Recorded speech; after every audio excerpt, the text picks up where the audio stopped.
Dears, എന്തെങ്കിലും വിശേഷം? എല്ലാവർക്കും സുഖമാണോ? ഞാനിവിടെ സുഖമായിട്ടിരിക്കുന്നു. നമ്മുടെ പുതിയൊരു വീഡിയോയിലേക്ക് എല്ലാവർക്കും സ്വാഗതം. ഞാൻ കുറേ നാളായി ഒരു ലോങ് വീഡിയോസ് ഇട്ടിട്ട്, അപ്പോൾ ഇനിയപ്പം എൻ്റെ ഒരു പ്രഗ്നൻസി ജേർണി അത് കുറച്ച് വീഡിയോസാക്കി, ലോങ് വീഡിയോസാക്കി ഇടാമെന്ന് വിചാരിച്ചു.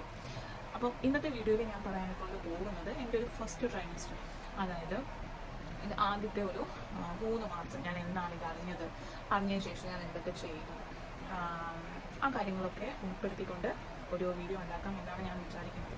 അപ്പോൾ ആദ്യത്തെ 3 മാസം നമ്മൾ നന്നായിട്ട് അത്യാവശ്യം നല്ല രീതിയിൽ കെയർ ചെയ്യേണ്ട ഒരു സമയമാണെന്നാണ് പറയപ്പെടുന്നത്. അപ്പോൾ ഞാൻ എൻ്റെ പ്രഗ്നൻസി അറിയുന്നത് 2ാമത്തെ മാസമാണ്. അതായത് നമ്മളുടെ ഫസ്റ്റ് ട്രൈമസ്റ്റർ എന്ന് പറയുന്നത് 1 to 13 വീക്സ് ആണ്. അപ്പോൾ ഞാൻ എൻ്റെ ഈ ഒരു പ്രഗ്നൻസി അറിയുന്നത് 8ാമത്തെ ആഴ്ചയിലാണ്. അതുവരെ എനിക്ക് പ്രത്യേകിച്ച് ഒരു പ്രശ്നങ്ങളും ഇല്ലായിരുന്നു, ഞാൻ അറിഞ്ഞതേ ഇല്ല. പീരീഡ്സ് ലേറ്റ് ആയപ്പോൾ ഒരു ഡൗട്ട് തോന്നി, അങ്ങനെ വീട്ടിൽ ചെക്ക് ചെയ്യുകയായിരുന്നു. ആദ്യം ചെക്ക് ചെയ്ത് നമുക്ക് പോസിറ്റീവായിട്ടുള്ളൊരു റിസൾട്ടാണ് വന്നത്.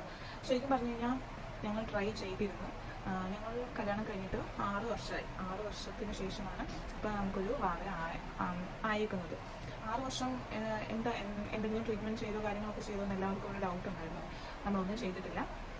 കല്യാണം കഴിഞ്ഞത് ഞങ്ങളൊരു 23 വയസ്സൊക്കെ ആയപ്പോഴായിരുന്നു കല്യാണം. അപ്പോൾ ആ ഒരു ടൈമിൽ നമ്മൾ വിചാരിച്ചു കുറച്ചു കഴിഞ്ഞിട്ട് മതി കുട്ടികളൊക്കെ എന്ന്. അങ്ങനെ പ്ലാൻ ചെയ്ത് ഓരോരോ സാഹചര്യങ്ങൾ അങ്ങനെ നീണ്ടു പോയതാണ്. അല്ലാതെ നമുക്ക് പ്രശ്നങ്ങളൊന്നും ഇല്ലായിരുന്നു. നമ്മൾ ട്രീറ്റ്മെൻറ്റും ചെയ്തിട്ടില്ല. ശരിക്കും പറഞ്ഞു കഴിഞ്ഞാൽ അങ്ങനെ വെയിറ്റ് ചെയ്യരുത്, കല്യാണം കഴിച്ചാൽ അങ്ങനെ അത്രയും വർഷങ്ങളും ഗ്യാപ്പ് കൊടുത്ത് ചിലർക്ക് അങ്ങനെ കുഞ്ഞുങ്ങളാവാത്ത സാഹചര്യങ്ങളൊക്കെ ഉണ്ടാവാറുണ്ടല്ലോ. അപ്പം പൊതുവെ എല്ലാവരും പറയുന്നത് അങ്ങനെ വെയിറ്റ് ചെയ്യരുത് എന്നാണ്. പക്ഷെ നമ്മൾ അന്നേരം വെയിറ്റ് ചെയ്തു. സഹായിച്ച് അപ്പോൾ കുഞ്ഞിനെ ട്രീറ്റ്മെൻ്റ് ഒന്നും ഇല്ലാതെ കിട്ടി. ഒരുപാട് ആൾക്കാർ വിഷമിക്കുന്ന ആൾക്കാരുണ്ട്. കാരണം കുറച്ച് വർഷം കഴിഞ്ഞിട്ട് മതി കുട്ടികളെന്ന് പറഞ്ഞിട്ട് പിന്നീട് നമ്മൾ കുഞ്ഞിന് വേണ്ടിയിട്ട് ട്രൈ ചെയ്യുമ്പം ആവാത്ത ആൾക്കാരൊക്കെ ഉണ്ട്. അങ്ങനെ വിഷമിക്കുന്ന കുറേ ആൾക്കാരുണ്ട്. എന്തുകൊണ്ടോ ദൈവഭാഗ്യം കൊണ്ട് നമുക്ക് കുഴപ്പമൊന്നും ഇല്ലാതെ ഒരു ആളെ തന്നു. നമ്മൾ അത് കഴിഞ്ഞിട്ട് ഞാൻ വർക്ക് ചെയ്യുന്നുണ്ട്, ഞാൻ ഒരു ബ്യൂട്ടീഷ്യനാണ്. അപ്പോൾ ഈ 8ാമത്തെ ആഴ്ചയിലാണ് ഇത് കൺഫേം ആയത്. ഞാൻ പ്രഗ്നൻ്റ് ആണെന്ന് കൺഫേം ആയത്. പക്ഷേ എനിക്ക് വോമിറ്റിങ്, പിന്നെ ശാരീരിക ബുദ്ധിമുട്ട് അങ്ങനെ കാര്യങ്ങളൊന്നും ഇല്ലായിരുന്നു. അങ്ങനെ ഒന്നും കണ്ടുപിടിച്ചില്ല. ഈ പീരീഡ്സ് ലേറ്റ് ആയതുകൊണ്ടാണ് നമുക്ക് ഡൗട്ട് തോന്നിയത്. ഞങ്ങൾ ട്രൈ ചെയ്തൊരു 5-6 മാസം കഴിഞ്ഞതിന് ശേഷമാണ് പിന്നെ ഞാൻ പ്രഗ്നൻ്റ് ആയത്. അപ്പം ഞാൻ പ്രഗ്നൻ്റ് ആണെങ്കിലും എനിക്ക് പക്ഷേ ഒരു പ്രശ്നങ്ങളും ഇല്ലായിരുന്നു. വോമിറ്റിംഗ് ആട്ടെ, തലകറക്കമോ അങ്ങനെ ശാരീരിക ബുദ്ധിമുട്ടുകളൊന്നും തന്നെ ഇല്ലായിരുന്നു. അതുകൊണ്ട് എനിക്ക് ജോലിക്ക് വരാനെ കൊണ്ടോ ഒന്നും ബുദ്ധിമുട്ടൊന്നും ഇല്ലായിരുന്നു. ശരിക്കും പറഞ്ഞു കഴിഞ്ഞാൽ ഞങ്ങളുടെ റൂമിൽ നിന്ന് ഒരു 15-20 മിനിറ്റ് നടക്കാനെ കൊണ്ടുള്ള ദൂരമേ ഉള്ളായിരുന്നു ഞാൻ വർക്ക് ചെയ്യുന്നിടത്തോട്ട്. അപ്പോൾ രാവിലെ ഞാൻ പിന്നെ ഒരു 9:30 ആകുമ്പോൾ പോകും. വൈകുന്നേരം 12 അവേഴ്സാണ് നമുക്ക് വർക്കിംഗ് അവേഴ്സ് വരുന്നത്. അപ്പം ഒരു 10-10:30 ആകുമ്പോഴാണ് നമ്മൾ കഴിയുന്നത്. അത് കഴിഞ്ഞിട്ട് നമ്മൾ നടന്ന് വീട്ടിൽ വരും. എനിക്ക് ശാരീരിക ബുദ്ധിമുട്ടുകളൊന്നും തന്നെ ഇല്ലായിരുന്നു. പക്ഷേ നല്ല രീതിയിൽ വിശപ്പുണ്ടായിരുന്നു. അപ്പം ഞാൻ ഒത്തിരി ഓറഞ്ച് കഴിക്കുമായിരുന്നു. അപ്പം ഓറഞ്ച് എനിക്ക് വിശക്കുമ്പോഴെല്ലാം ഓറഞ്ച് അവിടെ വലിയ വിലയൊന്നുമില്ല. അപ്പം ഞാൻ എപ്പോഴും ഓറഞ്ച് കഴിക്കും, വെള്ളം കുടിക്കും. ദാഹവും വിശപ്പും നല്ലതായിട്ടുണ്ടായിരുന്നു. അപ്പം അത് ഇങ്ങനെ ഈ ഫസ്റ്റ് മന്തും സെക്കൻഡ് മന്തും ഒക്കെ ഇത് പ്രഗ്നൻസിയിലായിരിക്കാം എനിക്കപ്പോൾ നല്ല വിശപ്പുണ്ടായിരുന്നു. അപ്പോൾ ഞാൻ നല്ല രീതിയിൽ കഴിക്കുന്നുണ്ടായിരുന്നു. അതിന് മുമ്പൊന്നും ഞാൻ ഈ ഫോളിക് ആസിഡ് കഴിച്ചിട്ടില്ല. എല്ലാവരും പറയുന്നത് നമ്മൾ പ്രഗ്നൻസിക്ക് തയ്യാറെടുക്കുമ്പോൾ തന്നെ ഫോളിക് ആസിഡ് തുടങ്ങണമെന്നാണ് പറയുന്നത്. പക്ഷേ ഞാൻ കഴിച്ചിട്ടേ ഇല്ല.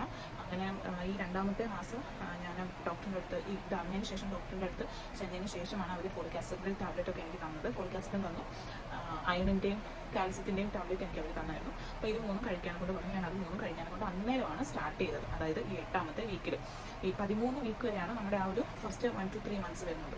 ഈ 3ാമത്തെ മാസം കഴിയാറാകുമ്പോഴത്തേക്ക് നമുക്ക് ഫസ്റ്റ് സ്കാനിങ് പറയും.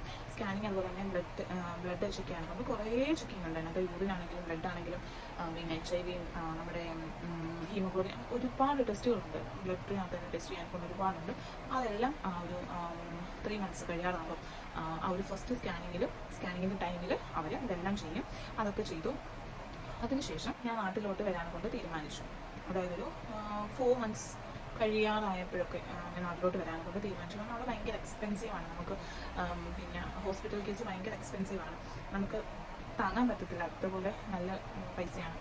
അതുകൊണ്ട് ഞാൻ നാട്ടിലോട്ട് വന്നിട്ട് നാട്ടിൽ ബാക്കിയുള്ള ട്രീറ്റ്മെൻറ്റ് നാട്ടിലെടുക്കാമെന്ന് വിചാരിച്ചു. നാട്ടിലോട്ട് വരാൻ കൊണ്ട് തീരുമാനിച്ചു.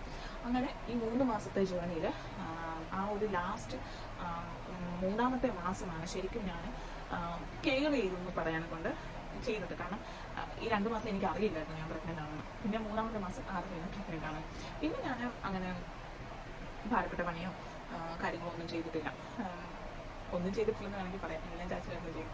പിന്നെ ആകെ എനിക്കൊരു ബുദ്ധിമുട്ട് ഈ 3-ാമത്തെ മാസം ഒരു ബുദ്ധിമുട്ട് വന്നതെന്ന് വെച്ച് കഴിഞ്ഞാൽ പല്ല് തേക്കുന്ന സമയത്തും നാക്ക് അടിക്കുന്ന സമയത്തൊക്കെ ഒന്ന് വോമിറ്റിംഗ് ടെൻഡൻസി ഉണ്ടായിരുന്നു. ആ ഒരു 3-ാമത്തെ മാസം എനിക്ക് അങ്ങനെ ഉള്ളായിരുന്നു. പിന്നെ ചിലവർക്കുണ്ടല്ലോ ചില ഫുഡിൻ്റെ മണം അടിക്കുമ്പോഴോ ഛർദ്ദിക്കാൻ വരിക, എന്തെങ്കിലുമൊക്കെ പെർഫ്യൂമിൻ്റെ സ്മെല്ല് അടിക്കുമ്പോഴോ അങ്ങനെയൊക്കെ ബുദ്ധിമുട്ട് പറയുന്ന ഒരുപാട് ആൾക്കാരെ ഞാൻ കണ്ടിട്ടുണ്ട്. പക്ഷേ എനിക്ക് ദൈവം സഹായിച്ച അങ്ങനത്തെ കുഴപ്പങ്ങളൊന്നും തന്നെ ഉണ്ടായിരുന്നു. അത് ഞാൻ ഭയങ്കര ഭാഗ്യമായിട്ട് കാണുകയാണ്. കാരണം എന്തെങ്കിലുമൊക്കെ ബുദ്ധിമുട്ടുണ്ടെന്നുണ്ടെങ്കിൽ എനിക്ക് ജോലിക്ക് പോകാൻ പറ്റില്ലായിരുന്നു. ശരിക്കും പറഞ്ഞാൽ ഞാൻ നാട്ടിലോട്ട് വരാൻ കൊണ്ട് തീരുമാനിച്ച് ടിക്കറ്റ് എടുത്തതിന് ശേഷമാണ് ഞാൻ അവിടെ പറഞ്ഞത് ഞാൻ ഇതുപോലെ നാട്ടിലോട്ട് പോകാൻ പ്രഗ്നൻ്റാണ് കാര്യങ്ങളൊക്കെ ഞാൻ പറഞ്ഞത് അപ്പോഴാണ്. അതുവരെ ആർക്കും അറിയത്തില്ലായിരുന്നു. ശരിക്കും പറഞ്ഞു കഴിഞ്ഞാൽ പ്രഗ്നൻ്റ് ആണെന്ന് ആർക്കും അറിയാനേ പറ്റില്ലായിരുന്നു. പിന്നെ ഈ ഒരു പ്രഗ്നൻസി തുടങ്ങിയ ആ ഒരു 3rd മന്ത് ബ്ലഡ് ചെക്കപ്പിൽ എനിക്ക് തൈറോയ്ഡ് ഇല്ലായിരുന്നു. അപ്പോൾ തൈറോയ്ഡ് വരാനെ കൊണ്ടുള്ള ടാബ്ലറ്റ്സ് ആണ് എനിക്ക് തന്നു. അതുപോലെ ഷുഗർ എനിക്ക് കുറച്ച് കൂടുതലായിരുന്നു. അതായത് ഞങ്ങളുടെ ഫാമിലിയിലുള്ള എല്ലാവർക്കും ഷുഗറാണ്. അപ്പോൾ ഓട്ടോമാറ്റിക്കലി എനിക്കും വരാൻ ചാൻസ് ഉണ്ട്. അങ്ങനെ ആയിരിക്കാമെന്ന് ഞാൻ വിചാരിക്കുന്നു. പിന്നെ ഈ പ്രഗ്നൻസി പീരീഡിൽ ഷുഗർ വരുന്ന കുറേ ആൾക്കാരെ എനിക്കറിയാം. ഞാൻ പിന്നെ അങ്ങനെയുള്ള ആൾക്കാരുമായിട്ട് സംസാരിച്ചിട്ടും അതുകൊണ്ട് എനിക്കറിയാം ഈ പ്രഗ്നൻസി പീരീഡ് കഴിയുമ്പോൾ അത് പോകുമെന്നൊന്നും എനിക്കറിയില്ല. എന്തായാലും ഈ ഒരു പ്രഗ്നൻസി ടൈമിൽ ഷുഗർ വന്ന കുറേ ആൾക്കാരെ ഞാൻ കണ്ടിട്ടുണ്ട്.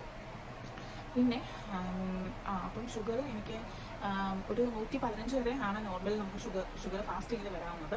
പക്ഷേ എനിക്കന്ന് ഫാസ്റ്റിങ്ങിൽ നോക്കിയപ്പോൾ 105 ഉണ്ടായിരുന്നു. അങ്ങനെ അപ്പോൾ ഡോക്ടറിനോട് പറഞ്ഞു ടാബ്ലറ്റ്സ് എടുക്കണമെന്ന് പറഞ്ഞു. അങ്ങനെ ഞാൻ ടാബ്ലറ്റ്സ് സ്റ്റാർട്ട് ചെയ്തു. അത് കഴിഞ്ഞിട്ട് ഇത്രയാണ് എൻ്റെ ഒരു ഫസ്റ്റ് 3 മന്ത്സിൽ ഞാൻ കടന്നു പോയത് സംഭവിച്ചതുമായിട്ടുള്ള കാര്യങ്ങൾ. അപ്പോൾ ആദ്യത്തെ 2 മാസത്തിലാണ് ഞാൻ ഈ കാര്യങ്ങളൊക്കെ അറിയുന്നത്. പിന്നെ 1 മാസം ഞാൻ അത്യാവശ്യം നല്ല രീതിയിൽ കെയർ ചെയ്തു. ടാബ്ലറ്റ്സൊക്കെ ഫോളിക് ആസിഡ്, അയണും കാൽസ്യം ഒക്കെ പ്രഗ്നൻ്റ് ആവുന്നതിന് മുമ്പ് ഇതൊക്കെ കഴിച്ചു തുടങ്ങാൻ ശ്രമിക്കുക. കാരണം അത് നല്ലതാണ്. അപ്പം ഞാൻ കഴിച്ച് തുടങ്ങിയില്ല, എനിക്കത് പറ്റിയില്ല. അപ്പോൾ അതൊരു പോരായ്മയായിട്ട് ഞാൻ ഇപ്പോഴും കാണുന്നുണ്ട്. അപ്പോൾ ഇത് ഈ ഒരു പ്രഗ്നൻസിക്ക് തയ്യാറാകുന്ന ആൾക്കാർ ഇതിന് മുമ്പ് തന്നെ കഴിച്ചു തുടങ്ങുന്നത് നല്ലതായിരുന്നു. അത്രയാണ് എൻ്റെ ഫസ്റ്റ് 3 മന്ത്സിൽ സംഭവിച്ച കാര്യങ്ങൾ. അപ്പം അടുത്ത 2nd ട്രൈമസ്റ്റർ ഞാൻ ഒരു വീഡിയോ ആക്കിയിടാം. അപ്പോൾ എല്ലാവർക്കും താങ്ക് യു, ബൈ.